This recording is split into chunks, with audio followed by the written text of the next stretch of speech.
सबको नमस्कार। नगर निगम के दिल्ली नगर निगम के एमसीडी के अभी चुनाव होने वाले थे। 9 तारीख को जो दिल्ली चुनाव आयोग है, स्टेट इलेक्शन कमीशन है दिल्ली का, उन्होंने सुबह सुबह एक प्रेस इनविटेशन भेजा कि आज शाम को 5 बजे चुनाव आयोग एमसीडी के चुनावों की तारीख का ऐलान करेगा, डेट्स ऐलान करेगा, किस तारीख को नॉमिनेशन होगा, किस तारीख को विड्रॉ किया जा सकता है, चुनाव किस तारीख को होंगे। शाम को 5 बजे चुनावों का ऐलान होना था, तारीखों का ऐलान होना था।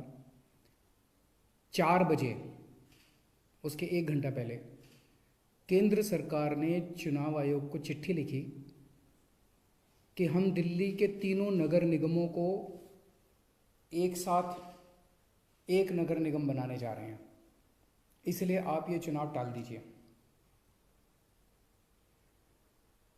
5 बजे चुनाव आयोग ने चुनावों केंद्र सरकार के कहे के मुताबिक चुनाव टालने का ऐलान कर दिया।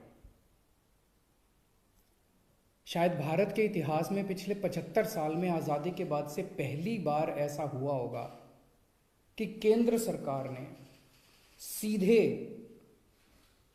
किसी राज्य के चुनाव आयोग को चिट्ठी लिख के चुनाव टालने के लिए कहा है। लोगों के अंदर बातचीत चल रही है कि 2-3 बातें चल रही हैं। 7 साल से 8 साल से केंद्र में भारतीय जनता पार्टी की सरकार है।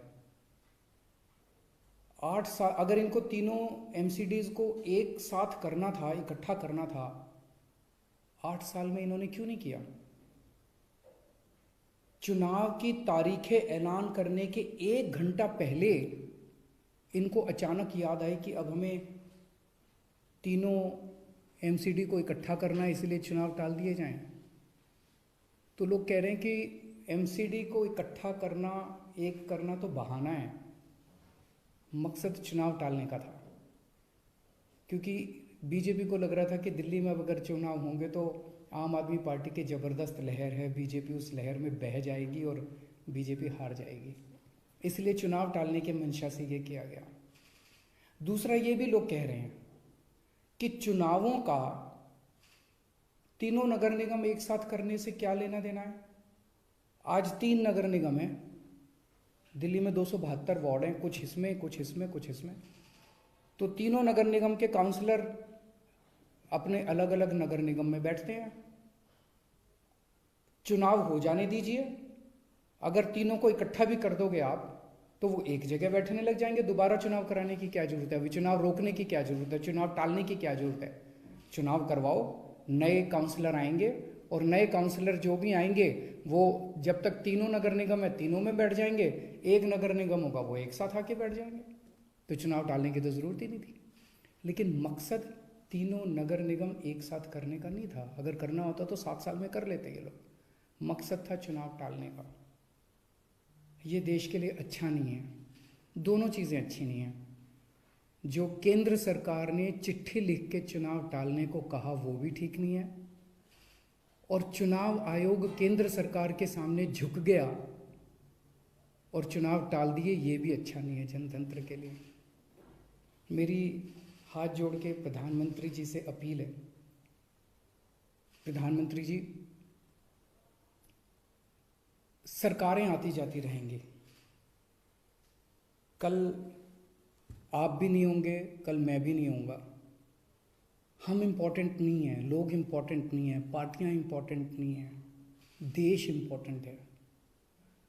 अगर हम चुनाव आयोग को दबाव डाल के चुनाव कैंसिल कराते हैं, इससे चुनाव आयोग कमज़ोर होता है, और चुनाव आयोग कमज़ोर होता है, चुनाव कैंसिल होते हैं तो देश कमज़ोर होता है। हम सबको मिलकर देश की रक्षा करनी है। किसी भी हालत में हमें इंस्टीट्यूशंस को कमज़ोर नहीं होने देना। मेरी आपसे हाथ जोड़ के विनती है, चुनाव कैंसिल मत कराइए। अगर चुनाव कैंसिल होते हैं, ये जनतंत्र के लिए बहुत बड़ा खतरा है। आज ये कहा जा रहा है कि हम तीनों एमसीडी एक करना चाहते हैं, इसीलिए चुनाव टाल दीजिए। कल को मान लो लोकसभा का चुनाव है, उसके पहले अगर कहा जाएगा कि ये पार्लियामेंट्री सिस्टम अच्छा नहीं है, हम प्रेसिडेंशियल सिस्टम लाना चाहते हैं, संविधान में बदलाव करना चाहते हैं, इसलिए चुनाव टाल दीजिए। तो क्या चुनाव टाले जाएंगे? मान लो कल को कोई स्टेट असेंबली का चुनाव है, ये कहा जाएगा कि हम 2 राज्यों को इकट्ठा करना चाहते हैं, इसीलिए चुनाव टाल दीजिए। तो क्या चुनाव टाल दिए जाएंगे? क्या जनतंत्र के अंदर चुनाव ऐसे टाले जा सकते हैं? ये बहुत बड़ा प्रश्न है। मैं प्रधानमंत्री जी से यही निवेदन करना चाहूँगा, कल केजरीवाल भी नहीं रहेगा, कल मोदी जी भी नहीं रहेंगे, ये देश रहेगा। इस देश को अपने को कमज़ोर नहीं करना। मुझे नहीं पता कि राज्य के हमारे जो स्टेट इलेक्शन कमिश्नर हैं उन पे ऐसा क्या प्रेशर डाला गया, उनको क्या धमकी दी गई, इनकम टैक्स की, ईडी की, सीबीआई की कोई धमकी दी गई, या वो अभी अप्रैल में रिटायर हो रहे हैं तो उनको पोस्ट रिटायरमेंट कोई लालच दिया गया, मुझे नहीं पता क्या दिया गया, लेकिन वो तुरंत 1 घंटे के अंदर चुनाव टालने को तैयार हो गए। ऐसे संस्थाएं कैसे चलेंगी? और मैं हमारे स्टेट इलेक्शन कमिश्नर से भी कहना चाहूँगा कि सर, अगर आप ऐसे चुनाव टाल देंगे, ये तो जनतंत्र ही नहीं बचेगा। हम लोगों ने आज़ादी किस लिए पाई थी? इस देश ने आज़ादी किस लिए पाई थी? जनता का राज है, जनतंत्र है इस देश के अंदर। आप ऐसे चुनाव टाल देंगे तो जनतंत्र ही नहीं बचेगा। मुझे नहीं पता आपके ऊपर क्या प्रेशर डाला जा रहा है, मुझे नहीं पता आपको क्या धमकी दी जा रही है या क्या लालच दिया जा रहा है, लेकिन सर, जो भी आपको धमकी दी जा रही है, जो भी आपको लालच दिया जा रहा है, बाहर आके बता दीजिए देश को, सारी जनता को बता दीजिए। देश आपके साथ खड़ा होगा, पूरा देश आपका साथ देगा। पर झुकिए मत सर, किसी के सामने मत झुकिए। देश की बात है, जनतंत्र की बात है। नमस्कार।